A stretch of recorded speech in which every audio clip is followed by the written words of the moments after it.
Thaïlande, appelée la terre de la liberté. La Thaïlande est un débordement de vitalité culturelle situé dans un paysage tropical luxuriant d'une ancienne forêt vierge avec des plages dorées et des îles reculées, des métropoles anciennes remplies de temples légendaires et mythiques, des villes pittoresques, de magnifiques parcs nationaux qui abritent des montagnes majestueuses. La principale destination touristique d'Asie, appelée la Terre des Sourires, possède une vie nocturne légendaire, une diversité ethnique et culturelle de marchés animés et l'une des plus grandes métropoles d'Asie du Sud-Est. La Thaïlande est aussi diverse que fascinante. Explorons ensemble et découvrons quelques-unes des données les plus intéressantes et extraordinaires de la Thaïlande. Numéro 1. Géographie de la Thaïlande. La Thaïlande, officiellement le Royaume de Thaïlande, est un pays situé en Asie du Sud-Est. Elle est limitée à l'ouest et au nord par le Myanmar, à l'est par le Laos et le Cambodge, et au sud-est par le golfe de Thaïlande et la Malaisie. Elle a également une frontière maritime avec le Vietnam dans le golfe de Thaïlande. La population de la Thaïlande est estimée à plus de 71 600 000 habitants et une superficie totale d'environ 513 120 km². La Thaïlande a une ligne de côte d'environ 3219 km, baignée par le golfe de Thaïlande au sud et par la mer d'Andaman à l'ouest. La Thaïlande compte environ 1430 îles, particulièrement dans le golfe de Thaïlande et dans la mer d'Andaman. Certaines des îles les plus célèbres incluent Phuket, Koh Samui, Koh Phi Phi et Koh Tao. Administrativement, la Thaïlande est divisée en 76 provinces et une municipalité où se trouve sa capitale Bangkok, située dans la partie centrale du pays. Numéro 2. Région et paysages de Thaïlande. La forme du territoire de la Thaïlande ressemble à celle d'un éléphant avec la trompe vers le bas. Les caractéristiques topographiques les plus frappantes de la Thaïlande sont les hautes montagnes au nord, où naissent les rivières Ping et Nan, qui, en se rejoignant, forment la rivière Chao Phraya, qui traverse et irrigue depuis sa naissance des plaines fertiles, permettant la culture du riz, aliment de base de la cuisine thaïlandaise et base de l'alimentation depuis des siècles. Le Chao Phraya, connu comme la rivière des rois, est la voie fluviale la plus importante du pays. De plus, le cœur de Bangkok, la capitale, est la plus grande ville du pays. Une autre des rivières les plus importantes de Thaïlande est le fleuve Mekong, qui naît dans la cordillère de l'Himalaya à près de 5000 mètres d'altitude et qui est le 8e fleuve le plus long du monde. En Thaïlande, il est appelé la rivière Mère et définit la frontière est du pays avec le Laos. Au sud du pays se trouve une bande côtière avec des plages, des îles et des montagnes de faible altitude. Numéro 3. Les festivités à travers l'année en Thaïlande. L'année en Thaïlande est remplie de festivals colorés. Certains des plus importants sont Songkran ou le Nouvel An bouddhiste qui se célèbre fin janvier ou début février avec une grande bataille d'eau dans les rues, la plus longue du monde considérée comme une façon de nettoyer et purifier le corps et l'âme pour la nouvelle année. Le festival des bougies se célèbre en juillet dans la région nord-est avec d'impressionnantes sculptures de cire et des défilés. La fête de l'anniversaire de la reine se célèbre le 12 août avec des cérémonies, des feux d'artifice et des décorations de couleur bleue. C'est une façon d'honorer la reine Sirikit, considérée comme la mère de tous les Thaïlandais. Yi Peng, ou le festival des lanternes volantes, se célèbre en novembre à Chiang Mai, avec des milliers de lanternes illuminant le ciel nocturne, une façon de faire des mérites et libérer les problèmes et désirs. Loi Krathong, ou le festival des lumières, se célèbre en novembre dans tout le pays, comme offrande flottante dans les rivières et lacs. Le 3 décembre se déroule la Troupe des couleurs aux abords du Parlement à Bangkok, quand les citoyens thaïlandais expriment leurs meilleurs vœux à la famille royale. Numéro 4. Bangkok. Bangkok, la capitale de la Thaïlande, est une ville rapide et animée de plus de 11 millions d'habitants, connue par ses habitants comme Krung Thep, car son nom complet est incroyablement long. Connue aussi pour son ambiance cosmopolite et sa vibrante vie de rue. Une ville qui se trouve en mouvement constant. La rapide urbanisation de la ville et la forte croissance de la population ont provoqué qu'elle soit connue pour sa notoire congestion de trafic. Bangkok a mis en place des initiatives pour promouvoir des modes de transport alternatifs comme un moderne réseau de métro. Une autre alternative pour le trafic sont les motocyclettes, populaires pour leur maniabilité dans le trafic dense et leur capacité à traverser rapidement les zones congestionnées, ou les tuk-tuk qui sont très communs à Bangkok. Il s'agit de mototaxis qui offrent des trajets en passagers à l'arrière de leur motocyclette en échange d'un tarif. La rivière Chao Phraya coule par le centre de la ville, où se trouve son cœur historique et culturel. Le tronçon qui passe par la ville est un énorme méandre appelé le Mile Royal, où l'on peut apercevoir le Grand Palais, des temples et des bâtiments européens des 19e et 20e siècles et expérimenter la saveur de l'ancien Bangkok riverain. Les nombreux canaux qui connectent les quartiers peuvent être parcourus en bateau, raison pour laquelle Bangkok fut connue comme la Venise de l'Est. Numéro 5. Lieux à Bangkok. Bangkok est une vaste mosaïque de zones diverses, chacune avec sa propre essence et ambiance. Là, nous trouvons le Chinatown, le plus grand d'Asie du Sud-Est. Le cœur de Chinatown est Yaowarat Road, une rue courbe qui bouillonne de boutiques d'or et d'étals de rue. C'est ici plus qu'en aucun autre endroit que Bangkok s'est gagné le titre de capitale mondiale de la nourriture de rue. Du site est un quartier tranquille avec des boulevards seigneuriaux qui connectent des résidences royales et des parcs, foyers de la famille royale. À l'est de Chinatown, nous trouvons le centre de Bangkok, le cœur du district commercial et nocturne de la ville. Ces énormes tours de cristal abritent des hôtels luxueux, des centres commerciaux et de glamoureux appartements pour la classe moyenne croissante. Malgré les gratte-ciel rutilants, le centre compte aussi avec le parc Lumpini, un des poumons verts de la ville. La ville est aussi une excellente porte d'entrée aux meilleurs temples et palais du pays. Perchée sur la rive orientale du Chao Phraya, la vieille ville de Bangkok s'étend vers l'est depuis le complexe du Grand Palais et les temples qui bordent la rivière. Beaucoup des attractions les plus célèbres et impressionnantes de Bangkok se concentrent dans cette zone, comme l'énorme Bouddha couché de Wat Pho et le musée national, un des meilleurs d'Asie du Sud-Est. Le Grand Palais et Wat Phra Kaew sont la véritable étoile de la zone, et ensemble forment une des attractions les plus visitées de Thaïlande, car Wat Phra Kaew est le temple le plus sacré du pays, et un somptueux palais de contes de fées qui fut résidence du roi. Mais sans doute Bangkok est célèbre pour ses vibrants marchés, comme Chatuchak, un des plus grands du monde, avec plus de 8000 étals. Le marché flottant de Dam Noen Sadwak à 100 km au sud-ouest offre une expérience unique en petites embarcations le long des canaux. Le marché aussi connu comme le marché du train de Bangkok à 80 km au sud-ouest est chaotique et particulier. Une visite fascinante en Thaïlande. Numéro 6. La région centrale. La large plaine alluviale du Chao Phraya a été la région la plus densément peuplée du pays, avec des villes de taille considérable parsemées de roseraies, vergers et champs de canne à sucre, fondamentaux pour l'économie agricole du pays. Là, nous trouvons son ancienne capitale, Ayutthaya. Ces évocatrices ruines vous transporteront à l'époque dorée du Siam, étant un des plus grands centres commerciaux d'Asie entre les 14e et 18e siècles. La principale attraction de la ville est le parc historique d'Ayutthaya, qui montre la grandeur de ce qui fut un prospère royaume.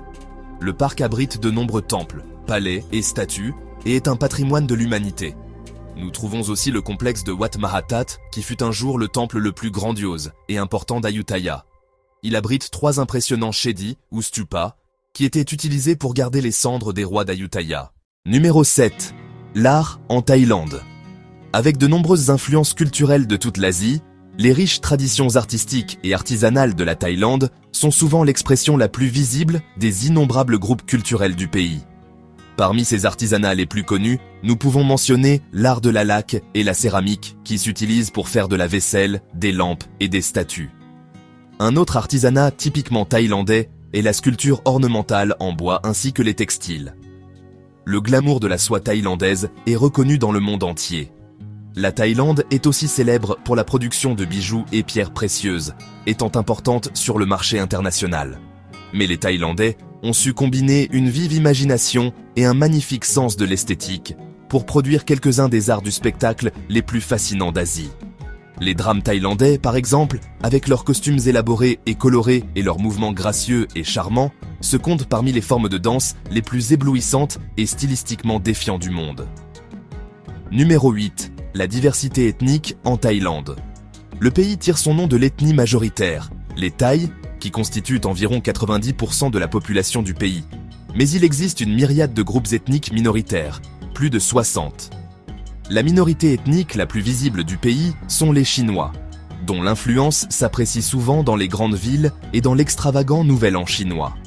Au nord de la Thaïlande, les collines des Hautes Terres abritent 6 groupes ethniques, les Hakka, Hmong, Lisu, Karen, Lau et Mien.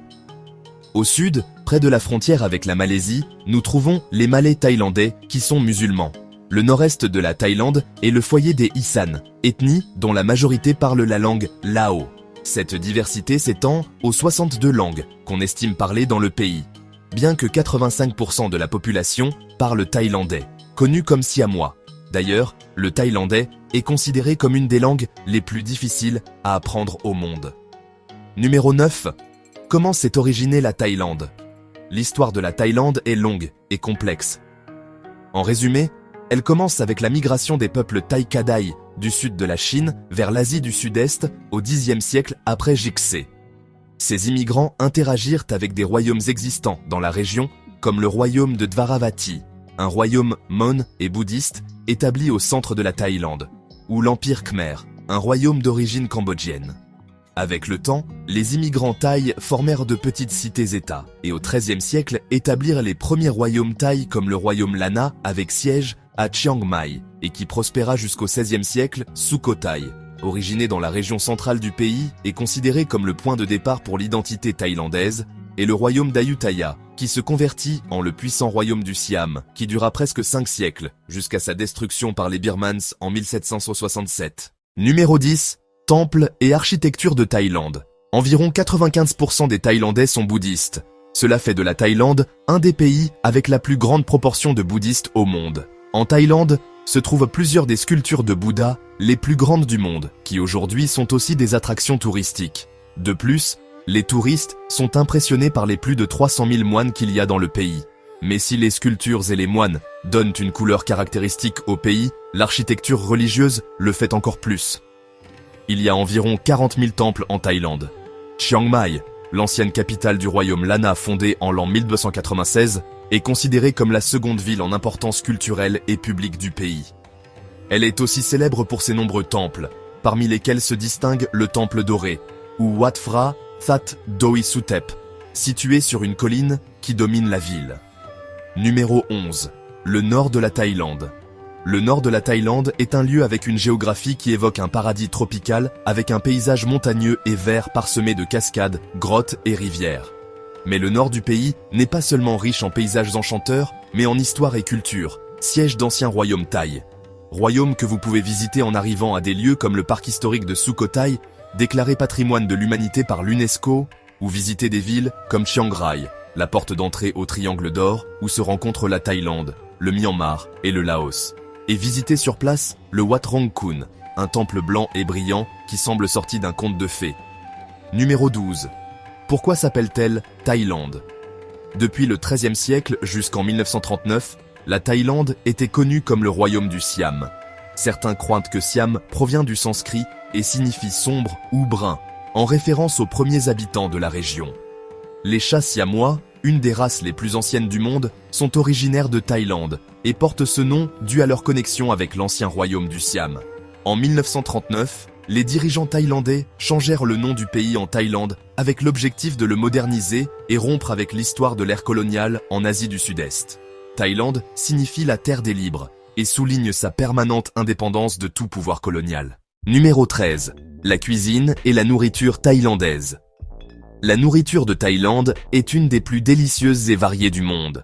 Sa saveur se base sur l'équilibre des 5 saveurs de base: sucré, salé, acide, amer et piquant. Les ingrédients principaux sont le riz qui se cuisine de différentes façons, les nouilles qui peuvent être de riz ou de blé, les légumes qui apportent fraîcheur et couleur, les herbes aromatiques qui donnent une touche distinctive à chaque plat, la noix de coco qui s'utilise tant dans le lait que dans la pulpe, le poisson et la viande qui se préparent à la vapeur, au four, au curry ou au wok. La nourriture thaïlandaise se sert habituellement en petits plats qui se partagent entre tous les convives, accompagnés d'une sauce piquante appelée nam prik, qui peut porter des piments, ail, citron et crevettes séchées. Quelques-uns des plats les plus célèbres sont le pad thai, des nouilles sautées avec œufs, tofu et pousses de soja. Les currys qui peuvent être rouges, verts ou jaunes selon le type de pâte utilisée. La soupe tom yum, une soupe aigre piquante avec crevettes et champignons. Le satay, brochettes de viande grillée, marinées avec cacahuètes et épices. Et des desserts, comme le dessert de mangue avec riz gluant. Une délice sucrée avec lait de coco. Numéro 14. Le sud de la Thaïlande. Le sud de la Thaïlande est une région fascinante, avec une large gamme d'attractions pour les visiteurs. Elle se distingue par sa diversité culturelle, résultat de la coexistence de différentes ethnies et religions. La majorité de la population du sud de la Thaïlande pratique le bouddhisme Theravada, mais il y a aussi des minorités musulmanes, chrétiennes et hindoues. Avec environ 70 000 km², cette région compte un relief varié qui inclut montagnes, plaines côtières et îles. Le sud de la Thaïlande est une des destinations touristiques les plus populaires au niveau mondial due à ses nombreuses attractions naturelles et historiques. Parmi les lieux les plus visités se trouve Phuket, l'île la plus grande et développée du pays qui offre une large sélection d'hôtels, options gastronomiques et activités récréatives. Numéro 15. Destination dans le sud de la Thaïlande.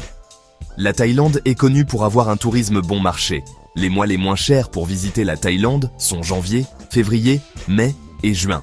Dans le sud du pays, existe une longue liste de lieux exotiques qui impressionneront tout visiteur. Destinations comme Krabi, un paradis tropical de plus de 200 îles qui captivent leurs visiteurs avec d'impressionnantes falaises de calcaire, plages de sable blanc et eau cristalline. Les amateurs de plongée et snorkeling seront émerveillés par la beauté sous-marine des îles Phi Phi et les îles Similin, un véritable trésor pour les amateurs de plongée et snorkeling. Numéro 16. La culture et coutumes en Thaïlande. La culture thaïlandaise tend à être assez superstitieuse, car il existe beaucoup de croyances qui se basent sur des traditions bouddhistes et animistes. Par exemple, les chats et éléphants sont symboles de bonne chance et prospérité. Mais à la fois, c'est une culture très respectueuse, pleine de principes et bonnes manières, comme le Wai ou salut honorifique, qui consiste à joindre les mains et incliner la tête. La courtoisie et le respect envers les aînés, la famille royale et les moines, non seulement s'attendent des gens, mais sont obligatoires. Il est essentiel de se déchausser avant d'entrer dans un temple ou chez quelqu'un. Toucher la tête de quelqu'un se considère un manque de respect, car la tête s'estime la partie la plus sacrée du corps. Il est inacceptable d'utiliser l'index ou les pieds pour pointer une personne, car les pieds sont liés avec la souffrance terrestre. En Thaïlande, l'irrespect envers la famille royale peut vous mener en prison. C'est pourquoi les billets doivent être traités avec respect, car ils portent le visage du roi. Numéro 17. Le nord-est de la Thaïlande. Une région peu visitée de Thaïlande que les Thaïlandais appellent Isan est pauvre économiquement, mais riche en attractions. Depuis ses gens liés à la culture laotienne de l'autre côté du fleuve Mekong, jusqu'aux impressionnantes ruines de temples et parcs nationaux comme Khao Yai, ou les parcs près de la frontière avec le Laos, qui offrent l'opportunité de voir des éléphants asiatiques, symboles nationaux de Thaïlande. La vaste plateau de Korat, qui domine la région, à environ 200 mètres au-dessus du niveau de la mer et qui occupe presque un tiers de la superficie de Thaïlande, est riche en culture et lieux historiques de l'époque où l'Empire Khmer dominait la région, dont la capitale fut la ville d'Angkor, dans l'actuel Cambodge. Numéro 18. La biodiversité de Thaïlande. La Thaïlande est connue pour sa riche variété d'écosystèmes et espèces. La diversité géographique du pays, depuis les hautes montagnes karstiques jusqu'aux cascades et rivières abondantes qui coulent par les extensions d'une des forêts tropicales les plus anciennes du monde. Les vastes et impressionnants paysages de Thaïlande sont un de ses meilleurs attraits. Avec plus de 100 parcs et réserves naturelles, depuis des rivières pleines de vie jusqu'aux tranquilles lagunes et lacs comme le lac Cheo Lan dans le parc national de Khao Sok. Avec approximativement 50% de son territoire couvert de forêts, la Thaïlande se distingue comme un des habitats forestiers les plus divers du monde.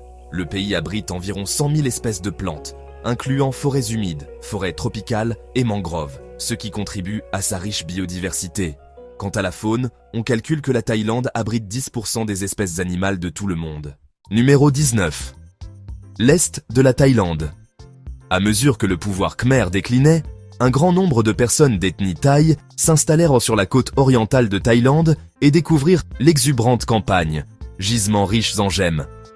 Chantaburi se convertit en un centre de commerce de pierres précieuses au XVIIIe et XIXe siècle, attirant une grande variété de cultures. Dans la partie orientale de la région, dans le golfe de Thaïlande, se trouve la prospère ville de pêche de Rayong, connue pour ses belles plages, paysages pittoresques, eau cristalline et qui abrite plusieurs îles pittoresques qui offrent un environnement serein et tranquille. La montagneuse Koh Chang est la plus grande des près de 50 îles qui forment l'extensif parc national. Avec des mangroves, falaises et eaux cristallines, elle en fait une des îles les plus pittoresques de Thaïlande. Bien qu'elle reste une région boisée et de communautés de pêcheurs, la côte orientale a expérimenté des changements drastiques à la fin du XXe siècle avec la croissance spectaculaire des industries touristiques en lieux comme la baie de Pattaya, populaire parmi les familles thaïlandaises. Numéro 20, l'économie de Thaïlande. La Thaïlande est une des principales économies d'Asie du Sud-Est, avec un développement économique significatif en plusieurs secteurs. Les secteurs clés sont le tourisme, la manufacture, l'agriculture et les services. L'agriculture, bien qu'elle ait diminué sa contribution au PIB, le pays produit riz, caoutchouc, manioc ou yucca, canne à sucre et orchidées, étant un des plus grands producteurs du monde avec plus de 1000 espèces. Le tourisme a été un important moteur économique, avec des millions de visiteurs attirés par ses plages, attractions culturelles et villes vibrantes. Le secteur des services, incluant les finances, télécommunications et commerce de détail, a gagné en importance ces dernières années. Bangkok, la capitale, est un centre financier régional avec de nombreux sièges et institutions financières. L'industrie manufacturière est aussi remarquable, spécialement en automobile, électronique et biens de consommation. La Thaïlande s'est convertie en un centre manufacturier régional, attirant l'investissement étranger et exportant des produits au niveau global. Merci d'avoir regardé cette vidéo. Que pensez-vous que nous aurions dû inclure dans notre liste, ou lequel de ceux que nous avons mentionnés vous paraît le plus intéressant? Laissez-nous vos commentaires. N'oubliez pas de vous abonner à notre chaîne si vous ne l'avez pas encore fait et de donner un like à cette vidéo. Et nous nous voyons dans notre prochaine exploration de merveilles autour de notre planète.